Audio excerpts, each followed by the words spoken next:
This sleep story is a retelling of the movie Titanic. We start off in present day, which is the 90s. A guy named Brock Lovett is heading up a crew of people searching for some kind of treasure in the wreck of the legendary Titanic. During one of the dives, he thinks he's found it, hauling a safe up to his boat and making a big ceremony out of opening it. However, when he opens the safe, there is nothing inside. Lovett and the crew are bummed out, of course, but they do find a drawing of a woman apparently wearing what he's looking for, a very large diamond. Lovett ends up on the news talking about his hunt for the diamond and the discovery of the drawing. An old woman sees him and gives him a call because she's the woman in that drawing. Not everyone in Lovett's crew is convinced the old woman is telling the truth, but they fly her out and onto the ship, presumably in case she knows where the diamond ended up after the sinking. Once she's all aboard, she settles in and tells them the story of her trip on the Titanic. While a lot of her fellow passengers on that ship were pretty excited to sail on the quote unquote unsinkable ship, she was in a major funk when she boarded. It seems she was not looking forward to going back home and marrying her beau, Cal. She was traveling with said fiancé, his valet, and her mother. As we watch young Rose getting dragged onto the Titanic, a guy named Jack is playing in a poker game, and tickets to get on the Titanic are in the pot. He wins the game on a full house, and so he and his friend Fabrizio have to rush to make it in time, but they get on board. Rose and Jack meet when Jack comes upon Rose trying to work up the nerve to throw herself off the back of the ship. Yes, that's how miserable she is. He succeeds in convincing her to come back over the railing, but she slips in the process. Jack hauls her back on board, landing on top of her, and of course, this is when other people come upon them and entirely misunderstand the situation. A crowd gathers that includes the crew, her fiancé Cal and his valet Lovejoy, and Rose is of course reluctant to explain what she was actually doing. However, the crew prepares to detain Jack for trying to assault her, and she manages to come up with a story about how she leaned too far overboard, staring at the propellers, and Jack saved her. As a result of all of this, Cal ends up inviting Jack to dinner with them as a thank you. Lovejoy, however, doesn't seem convinced that Jack is the big hero everyone is making him out to be. In fact, he seems to have taken an immediate dislike to the boy. Which is fair enough since Jack quickly ends up stealing Rose's heart away from Lovejoy's boss.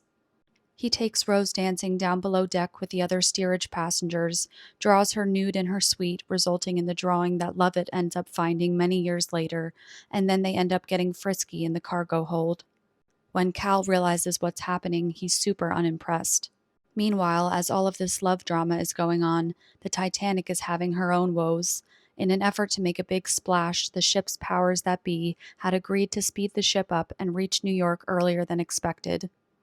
However, that extra speed made it a lot harder to spot icebergs in time to do anything about them, and so the Titanic ends up smacking into one. Unfortunately, that creates enough damage that the ship's builder, Mr. Andrews, realizes that the Titanic is definitely going to sink in an hour or two, despite the crew's best efforts to save her. Evacuation efforts kick into gear, but they're pretty disorganized and favor the richer passengers. Lots of the steerage passengers end up locked below deck as the water flows up below the bottom of the ship, and the crew loads lifeboats pretty sparsely. As the boat sinks further and further and it becomes clear that most people aren't going to make it into a lifeboat, panic sets in. Despite her indiscretions with Jack, Cal makes an effort to get Rose to leave with him.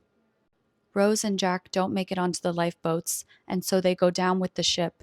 However, they manage to avoid drowning, and they find a door that Rose can float on that apparently can't withstand both of their weights. They wait for some of the lifeboats to come back for them, but that takes a lot longer than expected. When a lifeboat finally comes back to look for survivors, it appears that most people have frozen to death in the water. Rose is still alive, but apparently a little delirious, and she becomes extremely agitated when she realizes that Jack has frozen to death in the water beside her. She appears almost ready to give up, but then she remembers that she made a promise to keep going no matter what. "I'll never let go, Jack," and so she manages to get the attention of the lifeboat that had returned. When she makes it to New York on the boat that picked up survivors, she gives her name as Rose Dawson as a tribute to her lost love. Back in the present day, Rose's story seems to have made an impact on everyone listening, even Lovett, who had previously just treated the Titanic as an opportunity to look for treasure rather than a tragic story of human loss. He seems ready to abandon the search for the heart of the ocean. Which is ironic because it turns out the diamond is actually on board with them. Rose has had it all this time, since Cal stuck it in the pocket of her coat he gave to her to keep warm during the sinking. After telling her whole story to Lovett and the company, she sneaks out of her cabin in the middle of the night and drops the diamond off the side of Lovett's boat. The story ends with Rose passing away in her sleep, surrounded by photos of the adventure she had after the Titanic trip and being reunited with Jack in the afterlife.